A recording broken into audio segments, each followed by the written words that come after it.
함께하는 시간들 첫 시간입니다. 호산나를 외치라는 제목으로 하나님 말씀 선포하겠습니다. 오늘은 종료주일입니다.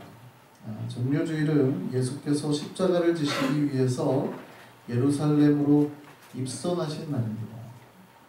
그래서 많은 교회가 종료주일을 약간 즐거워하기도 하고 그럽니다만, 종료주일은 정확하게 고난주간이 시작되는 첫날입니다. 장로님 아까 기도하셨는데 사실 오늘부터 고난주간이 시작이 되는 거예요. 내일 새벽부터 우리가 새벽을 깨우는 거지만 사실은 고난주간 첫날은 오늘입니다.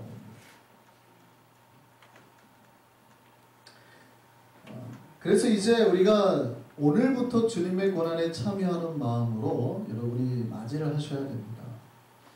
사실은 내일부터 전교인이 금식과 새벽을 깨우겠지만 사실 오늘부터 시작이 된다는 것. 그래서 금식과 새벽을 깨울 때 혹시라도 그동안 새벽에 참석하지 못하셨던 분들이라도 이번 고난주간만큼은 모두 참석하셨으면 좋겠습니다.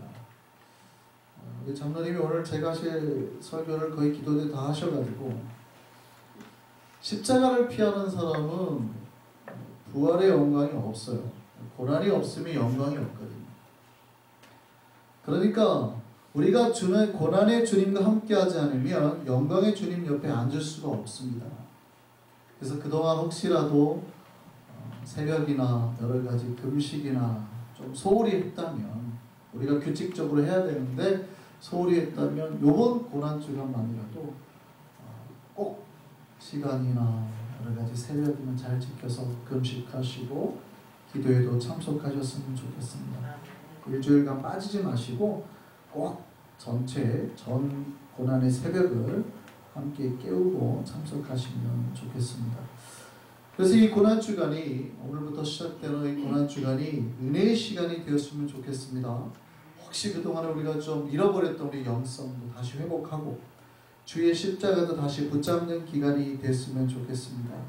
특별히 이 고난주간 우리의 내면이 완전히 깨끗하게 되어지는 기간 되었으면 좋겠습니다. 봄철이 되면 봄맞이 대청소를 하지요. 우리의 몸을 위해서도 병원에서 가끔 정기 점검을 받곤 합니다. 이 고난주간이 바로 이 영적인 우리 정기 점검 시간이 되었으면 좋겠습니다. 그래서 그동안 우리가 터치하지 못했던 내면의 세계까지 주님 앞에 드리면서 나아가는 시간 되기를 바랍니다.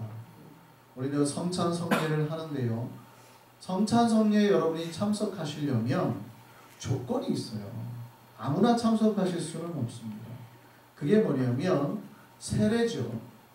그런데 세례를 받은 사람에게도 또다시 오늘 본문에 저도 물을 거고 조건이 또 하나 있습니다. 뭐냐면 그 마음에 죄의 꺼리낌이 없는 사람만이 받을 수 있습니다. 그러니까 내가 지금 마음에 세례를 받았다 하더라도 이번 한 주간 동안 지금 내 마음속에 뭔가 죄의 꺼리낌이 있잖아요. 받으시면 안 돼요. 여러분, 예수님의 피와 살을 함부로 받으시면 그게 여러분에게 더 나쁜 것으로 작용이 될 수 있어요. 그러니까 하나님을 만나면 좋지요. 목사님 하나님 만나는데 뭐가 나쁩니까? 그런데 죄인이 거룩하신 하나님을 만나면 어떻게 돼요? 죽어요. 그래서 호렙산에서 하나님이 절대 백성들 좀 못 오게 해라 그래요. 못 오게 막아요. 그러니까 죄인이 하나님 앞에 함부로 서는 거는 망하는 거예요. 반드시 예수 그리스도의 보혈의 피로 우리 죄가 주님 앞에 깨끗하게 정화가 된 상태에서 하나님을 만나야 돼요. 그래서 십자가가 필요한 겁니다. 십자가 없이는 우리 스스로가 정결하게 될 수 없거든요. 그래서 우리가 보혈의 은혜로 다시 한번 우리 마음을 깨끗하게 하고 성찬성례에도 참석하셔야 됩니다. 그렇다면 고난주간, 성찬성례, 종료주일을 맞이하는 우리의 제일 먼저 지켜야 될 게 뭐예요? 마음을 다시 한번 지키셔야 돼요. 이제부터 우리가 이 마음에 죄가 쌓이지 않게 노력해야 되고, 혹시 남아있을 죄의 찌꺼기를 찾아서 정리하고 그런 시간을 가져야 됩니다. 그래서 우리 마음속에 죄는 사라지고 진실과 진리와 정직과 하나님의 말씀만이 가득하도록 계속 유지를 하셔야 됩니다. 이 마음을 다스리는 게 정말 어려워요. 그 허클베리 피너를 쓴 미국의 작가 마크 트웨인이 이런 말을 했습니다. 정직이 신발을 신는 동안에 거짓은 지구를, 세계를 반바퀴를 돈다, 이런 말이에요. 그러니까 정직이 이제 신발을 겨우 신고 움직이려고 하는 동안에 거짓은 얼마나 빠른지 벌써 이미 지구를 반바퀴를 돌았다는 거예요. 신자가 정직이나 진실을 얼마나 지키려고 노력해야 되는지 아시겠습니까? 그러니까 이건 애를 써야지 겨우 조금 시작되는 거예요. 거짓이나 이런 거는 애를 안 써도 너무 빨라요. 순식간에 쑥쑥쑥 하네. 그러니까 신자가 진실과 정직과 진리를 따라 살려면 애를 쓰고 부단히 노력해야 겨우 한 발짝 디딜 수 있다는 거죠. 이 고난주간이 바로 그렇게 우리 마음속의 죄를 씻어내고 그 안에 진실과 정직을 담을 수 있는 그런 기간 되기를 소망합니다. 그럴 때 주님께서 가신 길의 의미가 정확하게 우리에게 깨달아질 수 있게 될 것입니다. 자, 오늘 종료주일이라고 말씀드렸습니다. 예수께서 이 종료주일에 예루살렘을 입성을 하셨습니다. 사실은 굉장히 아이러니한 장면입니다. 예수님은 사실은 죽음의 문을 들어가신 날이거든요. 죽음의 문을 들어가신 날입니다. 이제 죽음의 문을 열고 그 길로 들어가신 날이에요. 그런데 백성들을, 그 예수님을 맞이한 사람들은요, 잔치를 벌입니다. 굉장히 아이러니한 장면이에요. 그래서 종려나무 가지를 들고 팜초리를 들고 막 외치거든요. 그들이 예수님을 맞이하면서 호산나! 호산나. 호산나는 히브리어로 호시아나라는 뜻인데요. 그 원이 굉장히 의미가 있습니다. 이 호시아나의 뜻이 그 성경에 어디에 쓰이냐면, 같은 말이 이름이 호세아라는 이름, 여호수아라는 이름, 우리가 옛 신약에서 쓰는 예수의 그 이름, 다 같은 어원이에요. 구원자라는 뜻이거든요. 호산나. 그래서 호산나의 정확한 뜻은 지금 구원하소서라는 뜻이죠. 그래서 예수의 뜻이 뭡니까? 자기 백성을 저희 주에서 구원할 자라는 뜻이잖아요. 백성들이 지금 예수에게 호산나를 외칩니다. 근데 굉장히 아이러니한 장면을 말씀드렸죠. 지금 예수는 죽으러 가는데 백성들은 살려달라고 외칩니다. 지금 죽으러 가는 그 사람한테 이제 우리를 살려달라고 막 외치는 거예요. 뭔가 안 맞죠. 백성들은 자기들을 구원해줄 백마탄 초인을 기다리고 있는 겁니다. 예수가 그 초인이라고 생각한 거예요. 그래서 예수한테 호산나를 외친 겁니다. 그런데 며칠 지나고 보니까 예수가 자기들이 원했던 그 초인이 아니었던 거죠. 자기들을 여러 가지 권력을 갖다 주고 부자를 만들어주고 그럴 사람이 아니었던 거죠. 예수님의 제자들이 그랬습니다. 예수님이 잘 따라다니는 이유가 뭡니까? 예수님 따라다니면 권력 한 자리 다 차지할 것 같았거든요. 그게 예수가 죽으신 날, 잡힌 날까지 그랬어요. 그래서 뭐라고 그랬냐면, 예수님 나중에 내일 이제 드디어 가셔서 결전의 날을 붙으실 때 우리를, 내 아들을 오른쪽, 쟤를 왼쪽에 앉혀주세요, 이랬단 말이에요. 그러니까 백성들이 생각하는 예수님은 나에게 권력을 가져다주고 돈을 가져다주고 명예를 가져다줄 존재로 생각을 했는데, 예수님은 어떻게 해요? 지금 내가 죽음으로 그 헛된 욕망에 사로잡혀 있는 저들을 그 욕망에서 해방시킬 거라고 생각해요.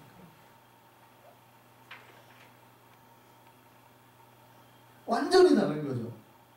교회 나오는 게 이유가 어쩌면 교회 나오면 우리가 잘 되고 더 건강해지고 더 부해지고 어쩌면 이런 생각으로 나올 줄 알았는데, 예수는 그런 생각 속에 잡혀있는 우리를 생각으로 해방시키는 거예요.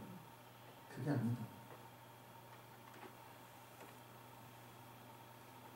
그래서 예수가 죽어버리시잖아요. 그런데 우리는 알죠. 예수가 십자가의 죽으심으로 진짜 구원이 일어났다는 사실. 이스라엘 백성뿐만이 아니라 하나님이 창조하신 모든 인류가 구원받게 됐다는 사실. 이게 기독교입니다. 그래서 예수가 이 땅에 구원자로 오셨습니다. 그리고 백성들의 외침처럼 그들의 마음과 같지는 않지만 진짜 구원을 이뤄내실 겁니다. 그런 의미에서 호산나는 예수님이 이 땅에 오시는 일을 가장 정확하게 드러낸 말이었어요.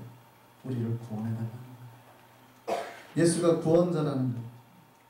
그래서 예수께서는 그들의 모든 죄와 악에서 그들을 살려내고 진정한 구원을 이루신다는 거죠.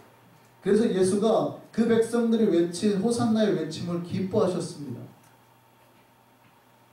그리고 자신이 그것을 위해서 예루살렘에 입성했음을 다시 기억하셨어요. 종려주일은 이 호산나의 외침이 선포되는 날입니다. 우리를 구원하실 예수님을 기다리며 맞이하는 날이죠. 예수께서 오셔서 우리의 모든 문제와 고통과 억압과 슬픔과 죄와 죽음에서 우리를 구원하실 겁니다. 그것을 외치는 날이에요. 그래서 종려주일에 우리가 똑같이 예수 그리스도를 맞이해야 되는데 호산나를 외치면서 맞이하는 겁니다. 우리를 구원해 주소서. 지금 우리의 마음을 붙잡고 있는 슬픔과 두려움과 고통과 죄로부터 우리를 구원해 주소서라고 호산나 외치는 날이 종려주일이에요. 이 호산나 외침에서부터 이제 고난주간이 시작이 되는 겁니다. 호산나의 외침은 예수가 바로 그 구원자라는 외침입니다. 예수가 우리를 구원하실 구세주라는 외침입니다. 그래서 세상 사람들이 크게 들을 수 있도록 모두 다 들을 수 있도록 교회가 크게 외쳐야 되는 날이에요. 우리 한번 크게 외쳐보실까요? 호산나! 호산나! 그렇습니다. 고백을 담으셔야 돼요. 호산나라는 뜻은 거잖아요. 구원자. 우리를 구원하소서라는 뜻이니까 크게 외치셔야 되는 거예요. 우리를 구원하소서. 크게 외치시라고요. 우리를 구원하소서. 우리를 구원하소서. 예수가 구원자이십니다. 예수가 구원자이십니다. 예수가 우리의 구세주이십니다. 예수가 우리의 구세주이십니다. 이거를 외치는 교회. 오늘날 이거를 외치는 교회들이 사라지고 있어요. 종교주의를 파티만 해요. 잔치를 해요. 근데 그게 아니라 예수가 나의 구원자요 당신의 구원자입니다를 외치라고 있는 말이에요. 예수가 그 구원을 이루기 위해서 이제 십자가의 길을 간다고 외치는 날이에요. 여러분이 나가셔서 해야 될 것도 그겁니다. 당신이 그 삶의 문제에서 해결을 받는 것, 그거 하게 하시려고 예수가 이제 십자가를 지러 가시는 거예요. 예수가 나의 구세주요 당신의 구세주가 되기를 바랍니다. 우리의 삶을 통해서 이 외침이 날마다 증명되기를 소망합니다. 근데 이 외침을 싫어하는 사람들도 있죠. 오늘 본문에 이 외침을 하는 예수의 제자들을 싫어했던 사람들이 나옵니다. 이들은 바리새인들입니다. 호산나를 외친 예수님의 제자들을 책망합니다. 그리고 뭐라 그러는지 아세요? 예수님! 저 사람들 좀 조용하게 하세요. 조용하게. 호산나가 뭡니까? 어쩌면 이거죠. 교회가 점잖지 못하게 소리나 지르고 호산나나 외치고 못하게 하세요. 바리새인들이 예수님을 환영하면서 호산나를 외치는 사람들을 책망하라고 예수님한테 말합니다. 대단하지 않습니까? 바리새인들이 예수님한테 쟤네 책망하세요 이러는 거예요. 그때 예수님 뭐라고 그랬을까요? 만일 이 사람들이 침묵하면 돌들이라도 소리지르. 돌들이 소리지르. 그러니까 이거는 하나님이 원하신다라는 얘기예요. 예수가 구원자요 구세주라는 사실, 우리를 살릴 뿐이라는 사실을 외쳐야 되는 거예요. 이게 교회의 사명이에요. 여러분의 입술에서 이 고백이 외쳐지기를 소망합니다. 교회 오시면 뭘 외치셔야 되겠어요? 예수가 나의 구세주라는 걸 외치는 거예요.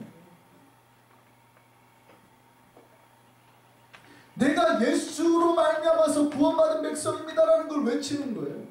전도는 뭡니까? 내가 이렇게 구원받았듯이 당신도 구원받으십시오 라고 외치는 거 아닙니까? 교회 나오세요가 아니에요. 물론 교회 나와서 예수를 만나겠다라는 그 의도도 있죠. 모르는 건 아니지만 진짜 전도는 내가 이렇게 예수 믿고 구원받았듯이 당신도 예수 믿고 구원받으십시오. 호산나를 외치는 거예요.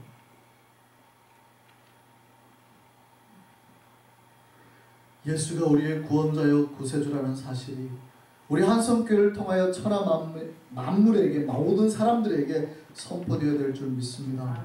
만약 우리가 하지 않으면요 주님께서는 그 영광과 복을 다른 것들을 돌들을 시켜서라도 외치게 하실 거예요. 그만큼 우리 신자들이 외쳐야 될 사명이요 진리랍니다. 예수가 우리의 구세주라는 외침이 우리 삶에서 매일 일어나기를 소망합니다. 고난주간의 시작은 이 예수 외침에서 시작하고 그 예수가 부활했다는 외침으로 끝이 나게 됩니다. 우리를 구원하기 위해서 예루살렘에 입성하신 예수 그리스도를 묵상하고 십자가에서 죽으심과 부활하신 예수, 그걸로 이제 고난주간이 끝나게 됩니다. 특별히 이번 고난주간의 주제가 함께하는 시간입니다. 함께하는 시간을 예수님이 이 고난주간을 예수님의 행적과 함께하기를 바라는 의미에서 함께하는 시간들로 정했습니다. 언제나 제가 관상기도에 대해서 한번 잠깐 말씀드린 적이 있는데 관상기도에 대해서 영성을 하는 사람들이야 관상기도가 익숙하지만 이 관상기도를 싫어하는 목사님들도 참 많습니다. 그래서 관상기도에 대해서는 참관이 많은데요.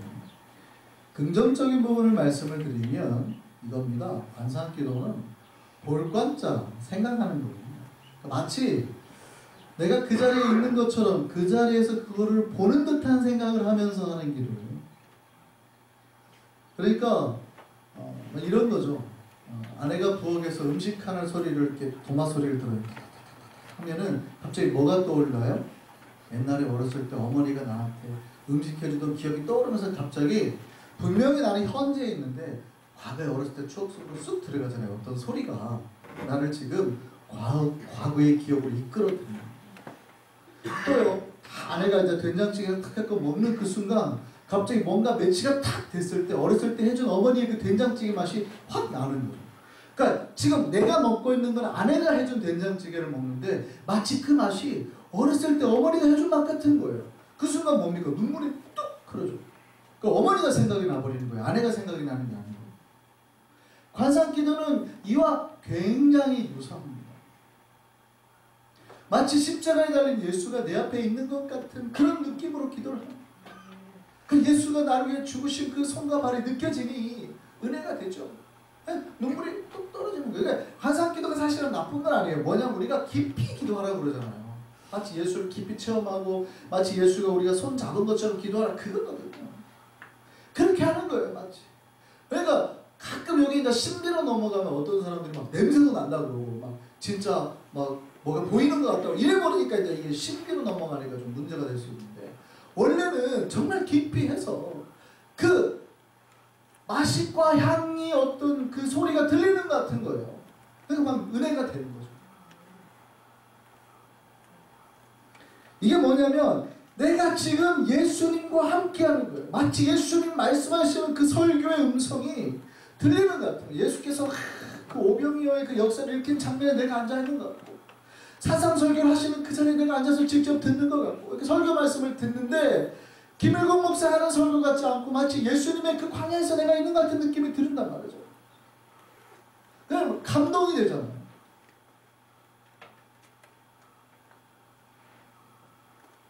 여러분 이 고난주간에 함께하는 시간들이라고 저는 이럽니다. 마치 고난주간에 하루하루를 월요일, 화요일, 수요일 예수께서 설교하신 그 자리에 마치 우리가 함께 있는 것 같아요. 그런 기도와 말씀으로 우리가 시간을 보냈으면 좋겠다 라는 의미에서 함께하는 시간들로 정했습니다. 이번 고난주간이 그렇게 깊이 주를 만나는 시간이 되기를 바랍니다. 주님께서 예루살렘 입성을 통해서 이제 고난과 죽음과 부활하시는 그 모든 순간에 우리가 그 옆에서 예수님과 함께 따라가며 설교를 듣고 함께 십자가를 지고 함께 죽음을 맞이하며 부활까지 함께 경험하는 놀라운 역사의 시간이 되기를 소원합니다. 이 고난주간에 그렇게 주님과 함께하는 모든 순간들이 찬양하시겠습니다.